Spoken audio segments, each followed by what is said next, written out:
Ассалаумағалейкум құрметті көрермен, армысыздар? Сіздер футбол туралы YouTube каналындасыздар. Назарларыңызға футболдан Қазақстан Премьер-лигасының 8-ші тур ойындарына жасаған шолуымызды ұсынамыз. Өткен сенбі күні, яғни 11 мамырда Шымкент қаласында түркістандық Тұран Талдықорғанның Жетісу командасын қабылдады. Турнирлік кестенің жоғарғы жағынан орын алып жүрген жетісулықтар ойынды белсенді бастады, және соның нәтижесін олар ойынның 14 минутында көрді. Асхат Балтабековтің әуелетіп берген добын Данияр Үсенов қарсылас қақпасына баспен қадады. Алаң иелері жауапты араға 10 минут салып қайтарды. Тұран командасында гол салып көзге түскен оның боливиялық шабуылшысы Вака Гутеррес.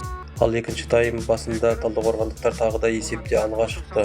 Бірінші голдың авторынан пас алған Әділхан Добай қарсылас команданың қақпашысынан айласын асырып кетті. Ал 74 минутта түркістандық қорғаушының қателігін пайдаланған Максим Чиканши Жетісудың 3-ші голын салды. Дегенмен Тұран берілмеді. Оның қазақстандық жартылай қорғаушысы Аслудин Хаджиев керемет гол салады. Бірақ ол тым кеш еді. Ойын 2-3 есебімен Жетісудың жеңісімен аяқталды.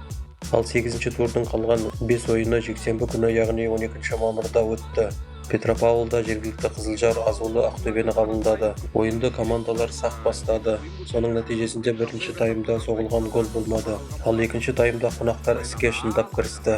Қарсыласты қыспаққа алды және Жан Жайродан пас алған Бауыржан Байдана допты қақпаға дәл бағыттап ойынның 62 минутында есеп ашты. Ал 67 минутта бұрыштама соққысынан кейін Ақтөбе екінші голын салды. Гол авторы Ақтөбенің экваторлық ойыншысы Хосе Севальос болды. Қорытынды есеп 0-2 Ақтөбенің жеңісі. Семейдегі Спартак стадионында жергілікті Елімай қарағандылық Шахтерді қабылдады. 5-ші минутта ойын тәртібінің бұзылуына байланысты Елімайдың салған голы саналмай қалды. 23-ші минутта офсайдқа байланысты Елімайдың тағы да бір голы есепке алынбады. Әйтеуір 40-ші минуттағы Мұртазаевтың салған голы таза болып есепке алынды. Бос қақпаның алдында пас алған Роман мүлт кетпеді. Кеншілер де берілгісі келмеді. Олар 87-ші минутта есепті теңестірді. Гол авторы Абылайхан Назымханов. Ал алаң иелері стадионға жиналған жанкүйерлерінің көңілін түсірмеді. 90+8-ші минутта олар жеңісті жұлып кетті. Жеңісті голдың авторы белорус Никита Корзун. Айта кетейік, бұл ойыншы 3 күн бұрын Қазақстан кубогы үшін Қызылжармен болған ширек финал ойынында да соңғы минуттарда жеңіс голын салған еді.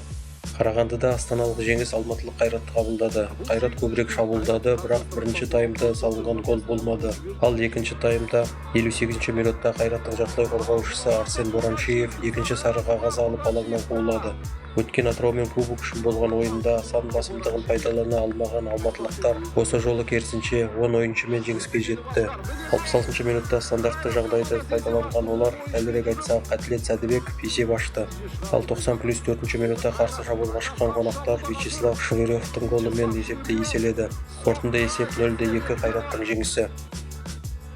Жаңбырлы Алматыда елордалық Астана Қызылорда Қайсарды қабылдады. Ойында әрине Астана командасы басым болды, бірақ ол есепті тек екінші таймда 53-ші минутта ғана ашты. Керемет соққысымен хорват Марин Томасов көзге түсті.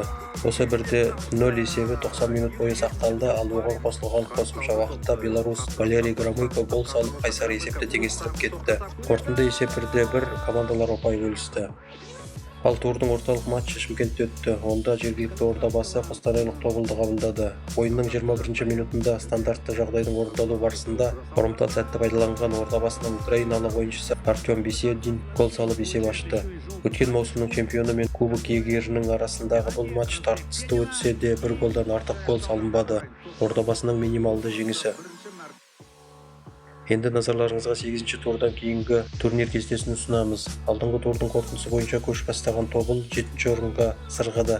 Петропавлдағы жеңісінің арқасында бұл жолы Ақтөбе командасы көш бастады. Онда 14 ұпай. 14 ұпай жинаған Елімай және Қайрат командалары да бар. Ақтөбе оларды қосымша көрсеткіштер арқылы алды. Көш соңында әзірге 4 ұпаймен Қарағандылық Шахтер келеді. Сұрмергендер тізімінің көшбасшылары өзгерген жоқ. 4 голдан салған қызылжарлық Евгений Березкин, ақтөбелік Максим Самородов және Адрыс Сомаев үшеуі әлі алда келеді. Осымен футболдан 2024 жылғы Қазақстан чемпионатының 8-ші тур ойындары бойынша шолуымыз аяқталды. 9-ші тур ойындары араға бір апта салып 18-ші және 19-ші мамыр күндері өтеді.